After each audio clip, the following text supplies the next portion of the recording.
When my neighbor Brenda decided to call the police on my 16-year-old son for cyber terrorism, because he changed the password on our own Wi-Fi, I thought that was the peak of HOA insanity. Turns out, it was only the beginning. Picture this, 3 patrol cars pulling up, their red and blue lights bouncing across the beige vinyl siding of every house on Maple Street. My son Dexter, barefoot in his pajamas, clutching his laptop like it was some kind of weapon of mass destruction. The crisp fall air carried the smell of burnt coffee from the officers' thermoses as they tried to wrap their heads around why they'd been summoned to arrest a teenager over a Wi-Fi name. What none of us knew at the time was that the joke with our router was just the opening act. 3 weeks later, what we uncovered in Brenda's basement would not only send her to federal prison, but also blow open a multimillion-dollar criminal operation, and transform our quiet suburb into one of the most satisfying justice stories you'll hear all year. Before I take you into the chaos, let me back up and explain how a single father and his tech-savvy son accidentally found themselves at war with a criminal masquerading as an HOA president. My name's Marcus Pellegrino. 3 years ago, after my divorce left me broke, my ex draining our savings and running off with her CrossFit trainer, I thought moving to a peaceful neighborhood would solve everything. It was supposed to be a fresh start for me and my boy Dexter. Maplewood Estates looked like the picture of suburban bliss, modest ranch homes, lawns so neatly trimmed they smelled like a mix of fresh-cut grass and gas fumes from weekend mowers, and HOA dues that came in at just $200 a month. The realtor had sung the praises of Brenda Thornfield, the HOA president, a detail-oriented former bank manager who really cares about the community. First red flag. Anyone who brags about being detail-oriented is usually the type who'll make your life a living hell over the shade of your mailbox paint. Dexter, for his part, is the kind of kid who builds custom gaming PCs by following YouTube tutorials. He even snagged a spot at MIT summer coding program, which is harder to get into than med school.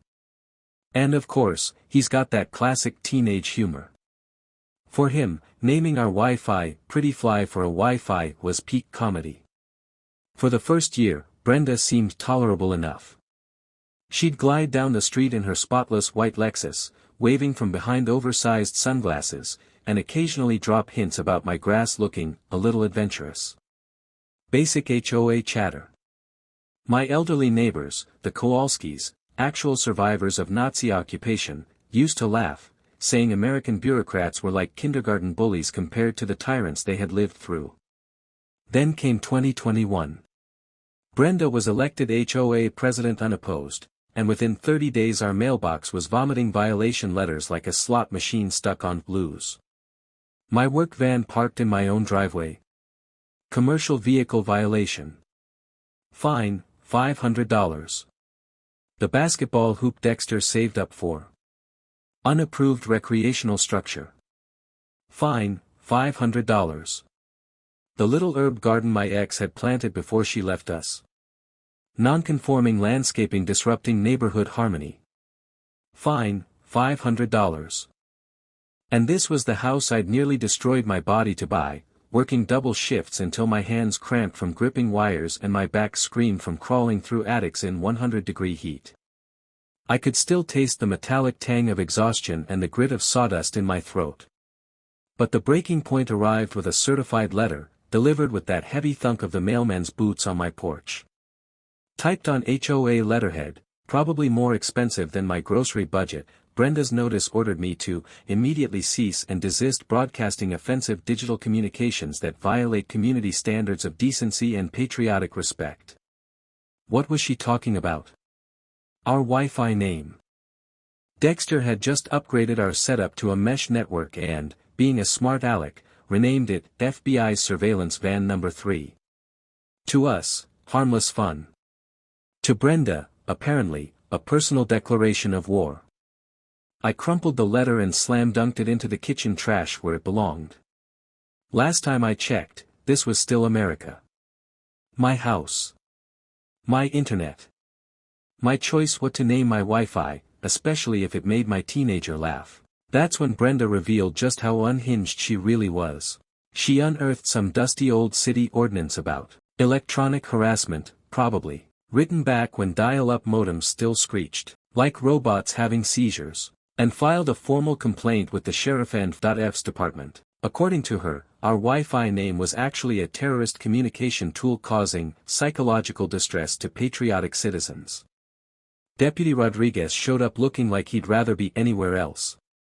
He had to keep a straight face while explaining that he'd been dispatched to investigate a cyber-terrorism case involving a teenager's Wi-Fi joke. The absurdity of it all hung in the air like the charge before a thunderstorm. But what none of us realized yet was that this ridiculous Wi-Fi drama wasn't about rules, pride, or community standards. It was Brenda's cover, her way of disguising something far bigger, darker, and worth millions. Because Brenda Thornfield wasn't just a control freak HOA president. She was a criminal mastermind. And that silly Wi-Fi name had just painted a target on our backs.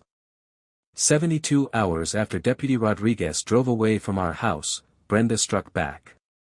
She announced an emergency HOA board meeting with only 6 hours' notice, an ambush straight out of a corporate takeover manual. The kind of maneuver designed to leave people scrambling, unprepared. I showed up anyway. That's how my family handles bullies, head-on. The community center reeked of stale coffee and industrial carpet cleaner so strong it burned your sinuses. Brenda sat at the head table in a navy blazer that screamed, "I need to see your manager," flanked by 3 obedient board members nodding in unison like they'd rehearsed it. "We are addressing a clear and present danger to our community's digital security," Brenda declared, her voice dripping with fake authority. Clear and present danger. Over my son's Wi-Fi joke. Within 20 minutes, she ran through something called the Digital Harmony Resolution. This ridiculous law gave the HOA the right to monitor and regulate every wireless network in the neighborhood. Any name they found offensive meant a $100 daily fine. Worse, they could even contact providers to shut down problematic connections. The vote? 4-1. The lone no came from Mrs. Patterson, who honestly thought Wi-Fi was some kind of house plant. When I objected, citing the HOA bylaws I'd skimmed, which required 48 hours notice for board meetings, Brenda's smile sharpened into something that could cut glass. "Sheriff's terrorism complaint elevates this to a public safety emergency," she purred. "Normal procedures don't apply." That's when I realized she'd planned the whole trap from the beginning. But here's the thing about electricians, we live to troubleshoot. That night, I tore into the HOA bylaws like they were a faulty circuit. And sure enough, my grandfather's old advice came back to me, always read the fine print. Emergency meetings could only bypass the notice requirement for genuine threats, natural disasters, imminent physical harm. Last I checked, hurt feelings about Wi-Fi names didn't qualify. Before my morning coffee cooled, I'd filed a formal complaint with the state attorney general's office. Dexter, meanwhile, had his own way of striking back. He renamed our Wi-Fi to Brenda Drinks Box Wine Alone. The grin on his face said it all, like he'd just discovered fire. The neighborhood's response was instant and glorious. Within 48 hours, new networks bloomed across Maplewood like digital graffiti. HOA Karen Detection Network. Brenda needs therapy. And my personal favorite, courtesy of the Kowalskis, survived Nazis, can handle Karen. Brenda did not take it well. Her retaliation came fast and ruthless. First, she hired a private investigator, a greasy guy in a wrinkled suit whose beat-up sedan leaked oil on our pristine asphalt. He stank of stale cigarettes and desperation, tailing me to job sites like some lost puppy with trust issues. Then came the harassment blitz. Noise complaints about Dexter gaming on a Saturday afternoon. Citations for unauthorized vehicle maintenance when I checked my tire pressure. A formal complaint accusing me of running an unlicensed electrical business just because I helped a neighbor fix an outlet. In other words, basic kindness became a crime in Brenda's world. But she slipped up. She got greedy. And that's when criminals always blow it. One Tuesday night at 11:17 p.m., my security cameras caught her red-handed. Crystal clear footage, Brenda Thornfield, HOA president, crouched behind my house with a flashlight and what looked suspiciously like lock-picking tools, trying to break into my electrical meter box. The next morning, I printed the photos in full 8 by 10 color and marched to her front door. She answered in a silk robe that probably cost more than my weekly groceries. Conducting routine HOA safety inspections, she said smoothly, without even flinching. Your professional background makes you high risk for code violations. At 11 p.m. With lockpicks? I shot back. The community deserves thorough protection. That's when it hit me, this wasn't about pettiness anymore. She was either unhinged or playing by rules I didn't yet understand. I handed her the photos and smiled. Funny thing, Brenda. I'm an electrician. I know what criminal trespassing looks like. And security footage with timestamps. Judges love it. Already sent copies to the sheriff and my lawyer. Oh, and Dexter uploaded the video to his blog. He's got quite the following among HOA abuse victims. For the first time, I saw real fear flicker across her face. Her hands trembled as she slammed the door shut. But something about that footage gnawed at me. Brenda hadn't been randomly poking around. She'd gone straight to the meter, like she already knew the layout. She was looking for something specific. Why would an HOA president know the exact location of my electrical system? And more importantly, what exactly was she trying to find in the dark? Brenda's counterpunch landed like a hurricane ripping through a trailer park, fast, vicious, and carefully calculated to wipe out everything I'd built. Within 48 hours of me confronting her with the security footage, she filed a complaint with the State Electrical Licensing Board. Her claim? That I was performing unlicensed electrical work in residential homes. The irony was bitter enough to choke me. She was accusing a licensed, union-certified electrician of being unlicensed. But bureaucracy doesn't care about irony. Inspectors showed up almost immediately, combing through my job sites like ants swarming a picnic. They looked under panels, checked wiring, grilled me on safety codes. The stress hung in the air like ozone before a storm. And Brenda wasn't finished. She moved to economic warfare next, calling every business I had contracts with. She spun elaborate tales about safety concerns and criminal investigations. At my emergency meeting with Henderson Construction, where I'd worked steady contracts for years, Mr. Henderson loosened his tie like it was choking him. "Marcus, you're good people," he said, exhaling hard. "But this woman has called my office 6 times this week. Claims you're under investigation for fraud, insurance violations, the whole 9 yards. My liability carrier's threatening to drop me if I keep working with you." That's when the full scope of her tactics hit me like a live wire. This wasn't random harassment. She knew exactly where to apply pressure. This wasn't her first rodeo. Meanwhile, Dexter transformed our house into a digital fortress. Watching him at work was like watching a concert pianist, every keystroke deliberate, every backup system elegant. He built what he called a documentation ecosystem, automated screenshots, voice recordings, timestamped logs, all saved to cloud servers Brenda couldn't touch. But Brenda's most vicious strike didn't come through inspectors or businesses. It came through the school. She called Jefferson High, claiming Dexter was cyberbullying neighbors through his Wi-Fi names and his blog about HOA abuse. The principal, Mrs. Davidson, summoned me for an emergency conference. I left a job half done, hands still raw from stripping wire, and drove with a white-knuckled grip that nearly cracked the steering wheel. The fluorescent lights in her office buzzed like angry wasps. Mrs. Davidson wore that carefully neutral expression administrators use when they've already decided your kid's guilty. But the moment I laid out Dexter's blog, his meticulous documentation, his evidence of Brenda's harassment, her entire demeanor shifted. "Mr. Pellegrino," she said, leaning in with a conspiratorial tone, "I live in Willowbrook Estates. Different HOA. Same issues. Your son isn't bullying anyone. He's documenting abuse and exercising his rights. Honestly? He's doing a public service. Between us, I'd love to see someone take down these petty dictators. That was the turning point. I realized we needed reinforcements. So I called in Jenny Vasquez, Channel 7's investigative bulldog. She specialized in exposing corporate bullies and corrupt officials, and she was exactly the kind of ally we needed. Jenny rolled up in a news van that made Brenda's surveillance look like amateur hour. Sharp eyes, sharper smile, the kind that makes corrupt people sweat.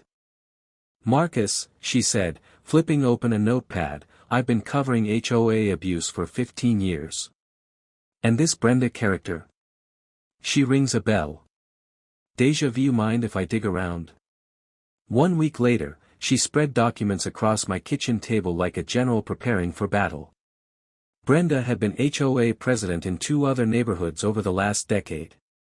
And her playbook was identical: target vulnerable residents with harassment until they sold their homes at rock-bottom prices. Single parents. Seniors.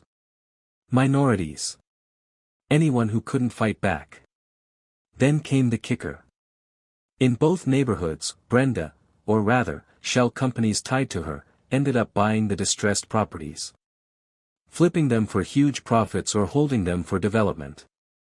"She's already snapped up 3 foreclosed houses here," Jenny said, pointing to property records. "Marcus, this isn't management. It's systematic real estate fraud disguised as HOA enforcement."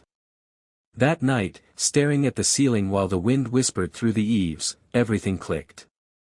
We weren't just Brenda's annoying neighbors. We were her next acquisition. Every fine, every threat, every ambush, it was all designed to drive us out. But now that I understood her business model, I knew one thing for sure.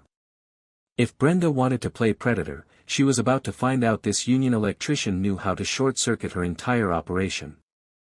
Brenda's next move was the kind of cruelty that strips away any illusion of humanity. Early one morning, there was a knock at my door. A caseworker from Child Protective Services stood there, clipboard in hand, the official seal staring at me like a loaded gun. "Mr. Pellegrino, we've received serious allegations of child endangerment," she said, her voice heavy with practiced seriousness. "Claims include exposing your son to dangerous hacking activities, providing unrestricted internet access for criminal purposes, and failure to supervise potentially illegal cyber terrorism." The words nearly knocked the breath out of me. The morning smelled of freshly cut grass and the faint, cheap perfume of the caseworker. Around us, the neighborhood carried on as normal, dogs barking, sprinklers hissing, while my world teetered on the edge of collapse. For 2 hours, she inspected everything. Dexter's spotless room lined with coding textbooks. His neatly maintained computer equipment. Our clean kitchen. The family photos on the walls, me and my son smiling, fishing, fixing things together. A normal life. Finally, she set down her pen and shook her head in disgust. "Mr. Pellegrino, with respect, this complaint appears fabricated. Your son is clearly intelligent, well cared for, and engaged in educational activities. Filing false CPS reports is a felony. Whoever made this claim should be prosecuted." I didn't need a crystal ball to know who filed it. But Brenda wasn't finished. At 6 a.m. one morning, the phone jolted me awake. It was the bank. "Mr. Pellegrino, First National is exercising its right to call your business loan. You have 72 hours to pay the full balance, $47,000, due to material changes in your risk profile." Material changes.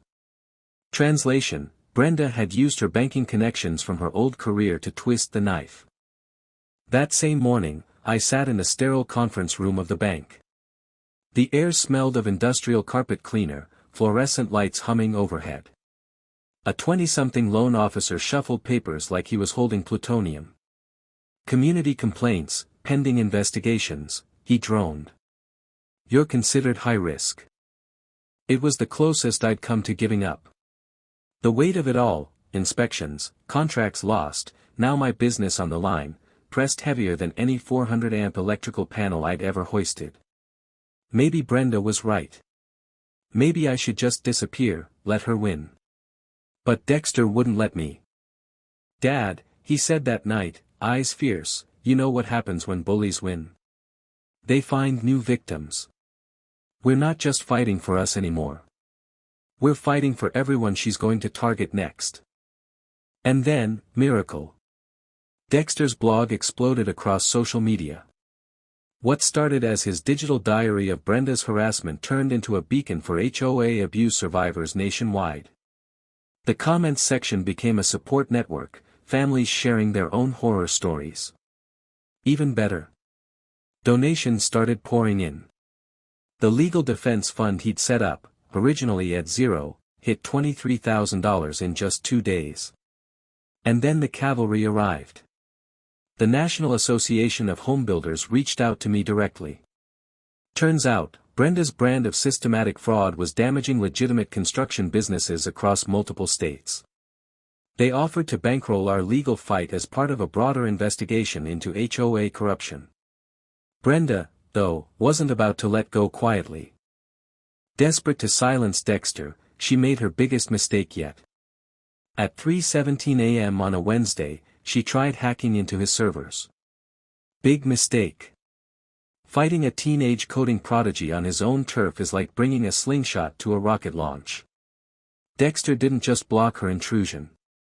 He turned the attack back on her, capturing every keystroke, every panicked phone call she made as she realized her system was compromised.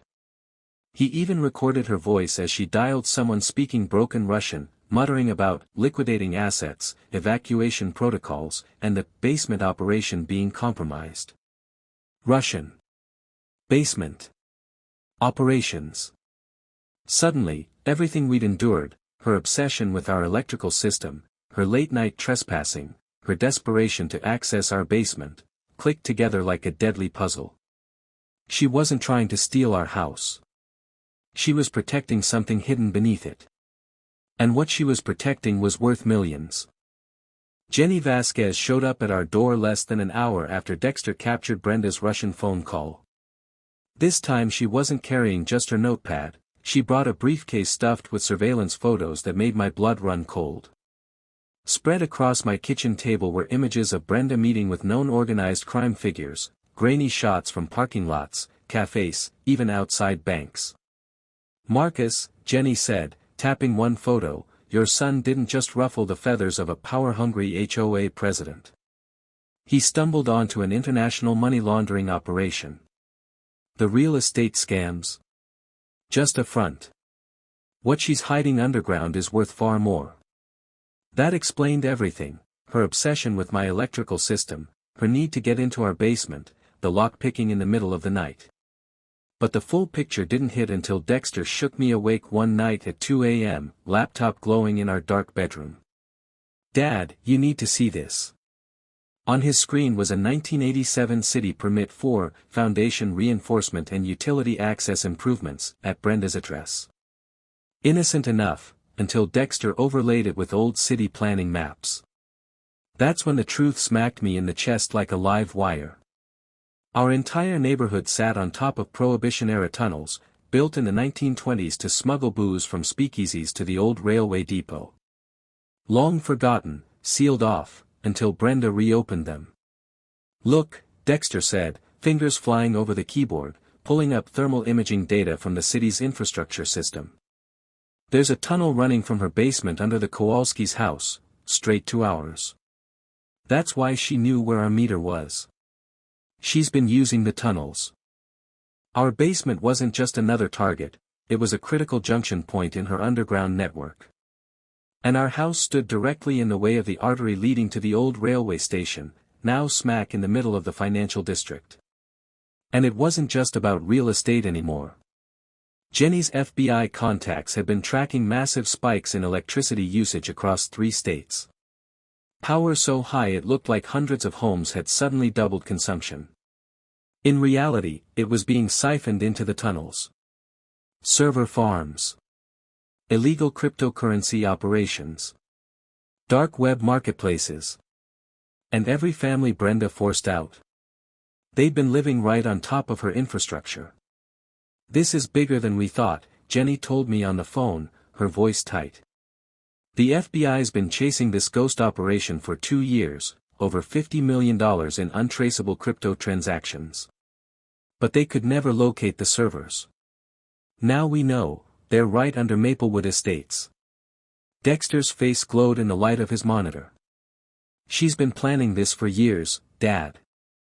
Look, every foreclosure she bought. They sit directly on tunnel junctions. She needed to control every access point. And then came the final piece. The Russian phone calls.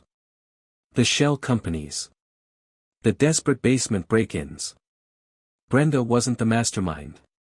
She was just middle management, running a local branch of an international syndicate. And our Wi-Fi joke hadn't just annoyed an HOA president. It had threatened to expose a criminal empire worth more than the GDP of a small country. Now came the question that kept me staring at the ceiling every night. How do you fight an enemy with bottomless money, global connections, and absolutely nothing left to lose? Our kitchen turned into something out of a spy thriller. FBI surveillance photos, tunnel blueprints, cryptocurrency transaction records, and enough legal paperwork to bury a small town spread across the table. The smell of strong coffee mixed with the sharp metallic tang of nerves in the air. Jenny Vasquez had called in the cavalry. Federal prosecutors from the Organized Crime Task Force. Investigators from the State Attorney General's office focused on HOA fraud. Civil rights attorneys targeting harassment. Even environmental lawyers worried about fire hazards from illegal wiring in those tunnels. It was like assembling the Justice League, if superheroes wore off-the-rack suits and carried briefcases stuffed with subpoenas. Agent Sarah Olivia from the FBI's Cryptocurrency Crimes Unit laid out thermal imaging photos. Conservative estimate. This operation generates 15 to 20 million annually in untraceable digital currency. The tunnel system stretches under 47 properties across 3 residential developments. And then came the moment that made every federal jaw in the room drop. Dexter, my 16-year-old, rolled up his sleeves and walked them through his evidence. He'd built a digital forensics package so thorough, so airtight, it made seasoned investigators look like rookies. Every violation Brenda issued. Every suspicious property transfer. Every spike in electrical usage. All cross-referenced, mapped, and time-stamped against tunnel access points and blockchain analysis. The beauty of their design is the distributed nature, Dexter explained, voice steady, like he'd done this 100 times. By spreading power theft across dozens of homes, each individual increase looks normal. But when you overlay it with tunnel locations, boom. The pattern is obvious. The legal team nodded, impressed. Federal RICO laws applied, interstate commerce was affected. Every stolen HOA dollar qualified as embezzlement. The power siphoning hit federal wire fraud thresholds. And Brenda's false CPS reports. Felonies with mandatory minimums. But it was Agent Olivia who laid out the strategy that would take the whole house of cards down. We can't just raid them now. Too many tunnels, too many escape routes. We let them think they've won. Marcus, you'll need to look defeated, maybe even consider moving out. Meanwhile, we'll document everything as they scramble to secure their operation. Every crime they commit digging deeper is another nail in their coffin. The sting would be elegant. I'd wear a wire to any negotiation, Brenda called. Dexter's cameras would capture trespassing and intimidation. Federal agents would monitor the tunnels in real time, recording the full scope of the syndicate's activities. Meanwhile, the community rallied like never before. The Maplewood Residents Coalition swelled to 63 families, each bringing their own evidence of Brenda's harassment. Mrs. Patterson, the same one who thought Wi-Fi was a houseplant, turned out to have 3 years' worth of meticulous records on suspicious HOA spending. I knew something was off when they charged us $2,000 to trim bushes that cost maybe $300, she said, pulling receipts from a manila folder. The recall petition to remove the entire HOA board had over 200 signatures. And a class action lawsuit froze every dime in the HOA's accounts until the court sorted it out. Dexter, meanwhile, went full mad scientist. He created encrypted backups of all evidence on servers spread across multiple countries. Even if Brenda nuked half the internet, the files were indestructible. But his masterpiece was a neighborhood mesh network, free, secure internet for every family that doubled as a digital watchdog. Anytime suspicious power spikes, unauthorized surveillance, or trespassing occurred, it logged everything automatically. Maplewood Estates had become a digital fortress. And as the lawyers and agents prepped their legal weapons, Dexter and I prepped ourselves emotionally. Months of harassment had scarred us both, but the therapist recommended by a victims advocacy group taught us an important truth: what Brenda had done wasn't just harassment. It was psychological warfare. Designed to break us. Instead, it made us stronger. The donations rolled in, $73,000 raised for legal defense in weeks. Cybersecurity firms offered pro bono help. My electrical union volunteered expert witnesses. Real estate lawyers signed on. But the biggest weapon Brenda never saw coming wasn't the FBI.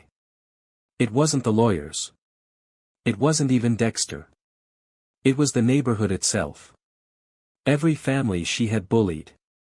Every resident she had targeted. Every neighbor who had suffered under her regime, was now united. And they weren't going to stop until Brenda was finished. The plan was set. The evidence was airtight. The legal team was armed. Federal agents were in position.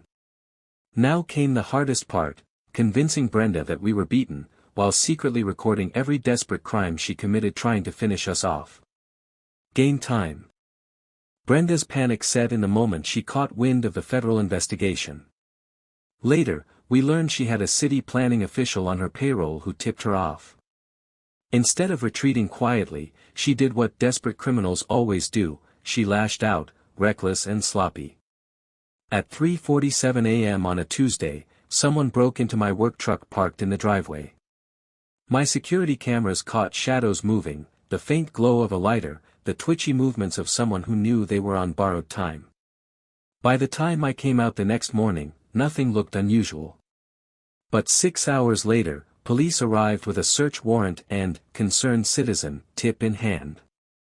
Detective Martinez stood in my driveway, the air heavy with dew and the faint smell of cheap cigarettes clinging to the truck's hood.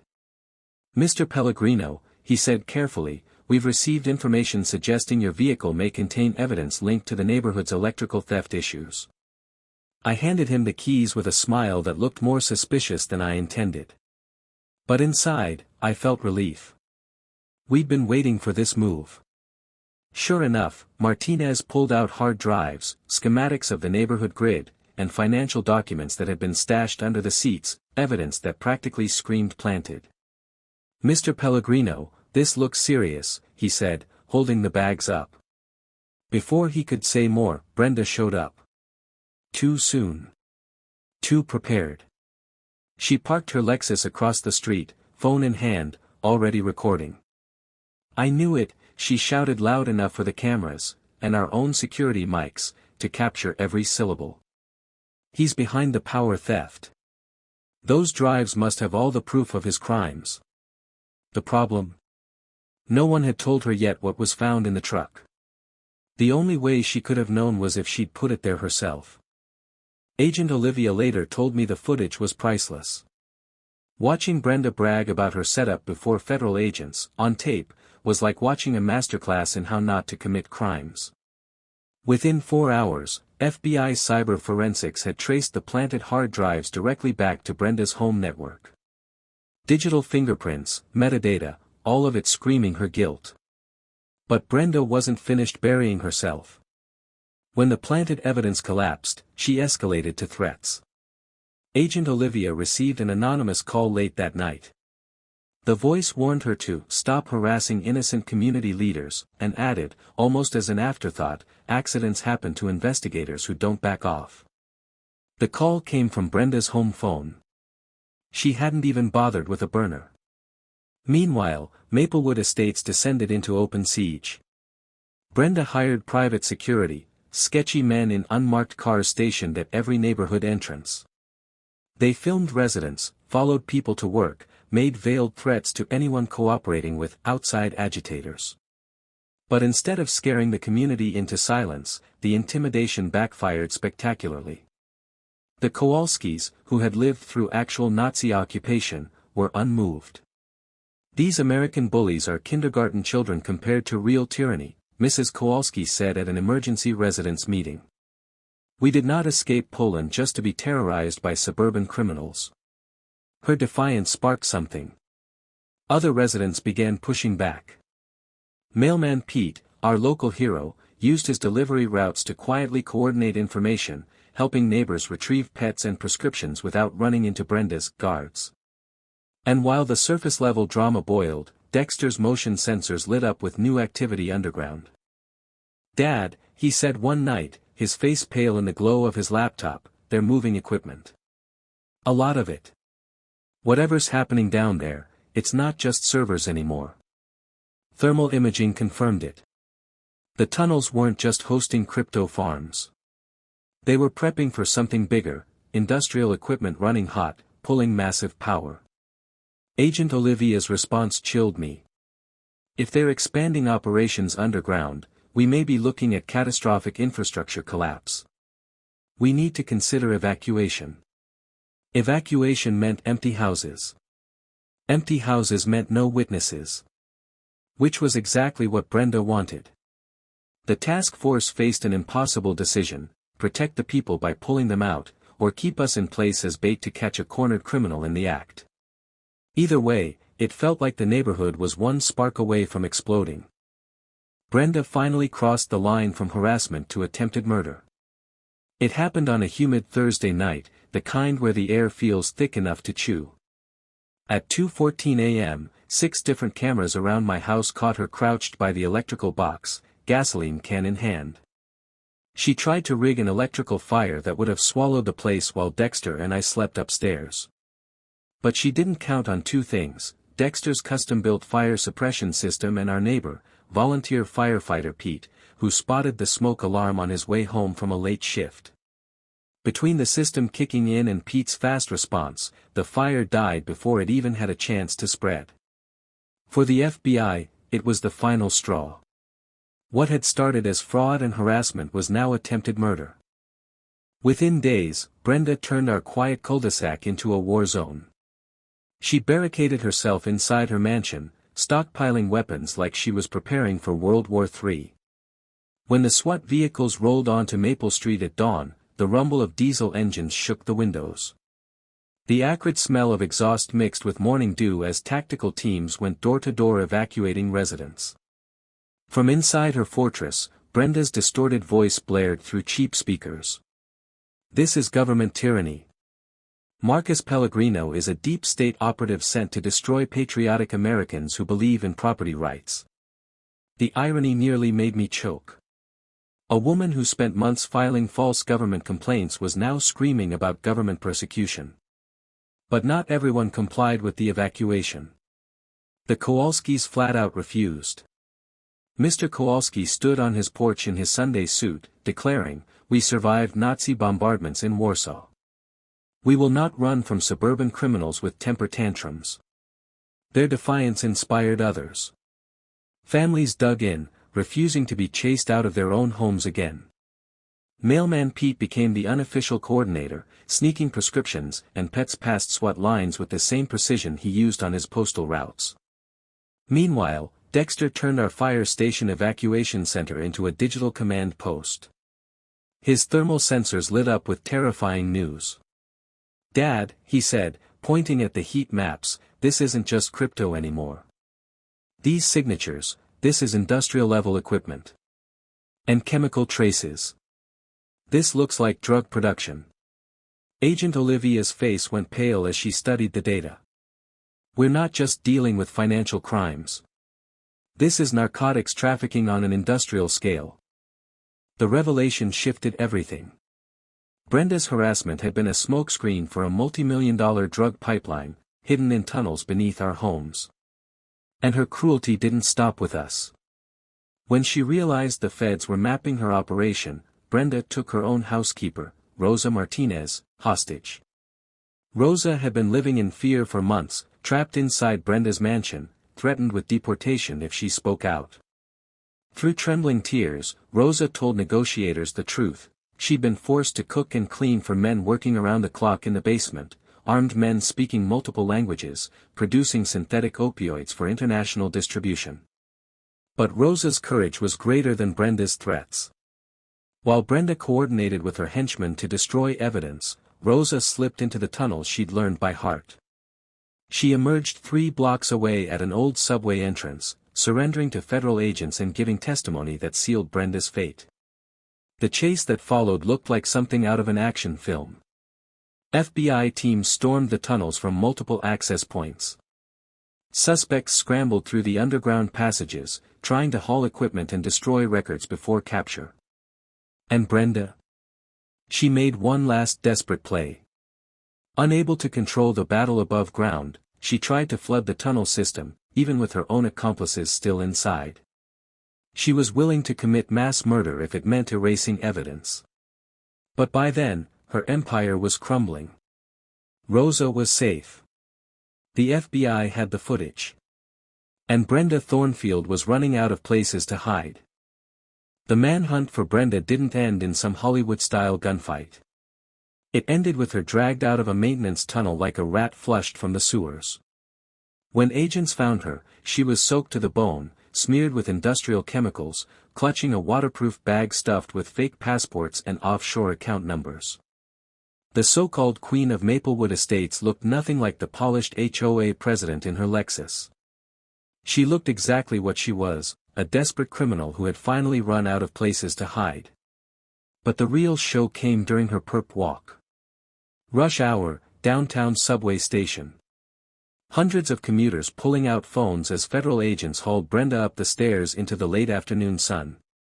Her designer blazer was torn, her hair hung in wet strings, her face twisted with rage. "This is illegal persecution," she screamed, her voice cracking as cameras recorded every second. "I am a respected community leader being railroaded by deep state operatives and foreign hackers." The crowd didn't buy it. Phones captured her meltdown from every angle as Agent Olivia read out charges that sounded like a criminal law textbook: racketeering, conspiracy to distribute narcotics, money laundering, attempted murder, wire fraud, harassment, computer crimes, tax evasion. The list went on. I stood among the crowd, the metallic scent of subway air mixing with the exhaust of city buses.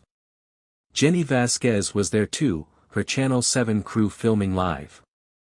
"Marcus," she called out. "Any comment on Brenda's arrest?" This was my moment. The mic drop line I'd been saving. I looked straight into the cameras, then at Brenda still ranting as agents stuffed her into a sedan. All I did was name my Wi-Fi FBI surveillance van number 3 as a joke. Turns out we really did need FBI surveillance, because our HOA president was running an international drug operation under our houses. The crowd erupted. Laughter, applause, even cheers. Brenda's final scream of fury was cut short as the car door slammed shut. Her reign of terror was over. But the most powerful moment wasn't Brenda's humiliation. It was the sight of my neighbors, ordinary people, watching justice roll through our streets. The Kowalskis stood arm in arm, survivors of one tyranny now witnessing the fall of another. Mrs. Patterson clutched her folder of financial records that would help prosecutors follow every stolen dollar. Mailman Pete high-fived neighbors he'd guided through the chaos. And Dexter, my son, stood beside me, exhausted but proud, his laptop bag slung over his shoulder. The same kid who had started this with a Wi-Fi joke had just helped dismantle an international criminal conspiracy. He looked up at me and smirked. "Dad, think we can go back to fighting about mailbox paint colors now?" 6 months later, Maplewood Estates was unrecognizable. The air no longer smelled of fear and gasoline. It smelled of fresh-baked cookies from neighborhood potlucks, of tomato vines from the new community garden we built on Brenda's foreclosed property. Children's laughter echoed where industrial drug machines once hummed underground. The HOA board was gone, replaced by neighbors who actually cared. Fees dropped to $50 a month. Meetings turned into barbecues. Transparency became policy. When they offered me the presidency, I politely declined. After what we'd survived, I'd had enough suburban politics to last 3 lifetimes. But what mattered most was watching my son thrive. Dexter received his MIT acceptance letter with a full scholarship. His college essay, How I Helped the FBI Using Wi-Fi Jokes and Basic Cybersecurity, circulated among admissions officers like legend. His HOA watchdog app, built from our nightmare, was downloaded 500,000 times, helping families document abuse across the country. Congressional hearings even cited his research when debating new HOA reform laws. Not bad for a kid who thought, pretty fly for a Wi-Fi was the peak of comedy. Rosa Martinez's transformation brought me to tears. Once a terrified housekeeper trapped in Brenda's mansion, now she stood proudly at our Justice Day festival as keynote speaker. She had asylum, a full scholarship in criminal justice, and her herb garden in the community plot reminded her of home. Her courage had helped end Brenda's empire. Jenny Vasquez turned her reporting into a Pulitzer-winning series. Her book, The Wi-Fi Wars, hit bestseller lists and was optioned for Netflix. Somewhere along the way, she and I stopped being just allies. Taking down a criminal conspiracy together builds a kind of bond you don't just walk away from. Let's just say our wedding invitations will probably include Wi-Fi jokes. As for Brenda, she took a plea deal, 15 years in federal prison. Her cronies across 3 states collected over 200 years combined. Every stolen dollar was clawed back and returned to victims, with punitive damages added for good measure. But the bigger victory was what spread nationwide. Brenda's law passed in 18 states, requiring financial audits for every HOA. Federal task forces uncovered 23 other neighborhoods where organized crime had burrowed in. Families who once felt powerless suddenly had a blueprint to fight back. Our own neighborhood healed in ways I never thought possible. The Kowalskis, once symbols of quiet endurance, became living legends of resistance. Mrs. Patterson now runs the Financial Oversight Committee with the zeal of a retired librarian guarding her catalog. Mailman Pete got promoted after his heroics during the siege earned him national praise. And every year, our Justice Day festival raises tens of thousands for legal aid, ensuring no family has to fight alone again. Standing there this year, watching Rosa deliver her speech in fluent English, watching Dexter show kids how to secure their Wi-Fi, watching my neighbors laugh without fear, I realized something profound. The smallest acts of defiance can expose the biggest evils. A teenager's Wi-Fi joke led to the collapse of an international criminal empire. Our suburban nightmare became a national movement. Now, every morning when I lace up my work boots, the crunch of gravel underfoot sounds different, hopeful instead of heavy. Our Wi-Fi name, still not afraid of Karens, gets chuckles from neighbors who understand. And the tomatoes from the community garden taste like freedom. We proved that ordinary people, standing together, can defeat extraordinary evil. So if you've ever felt bullied by an HOA, remember this, you're not alone. Document everything. Know your rights. And never underestimate the power of neighbors united. Drop a comment with your own HOA nightmare. Smash that like button, subscribe to HOA Stories, and stick around. Because next week, I'll tell you about the time my insurance company tried to cancel me after a storm, until they found out I married a meteorologist.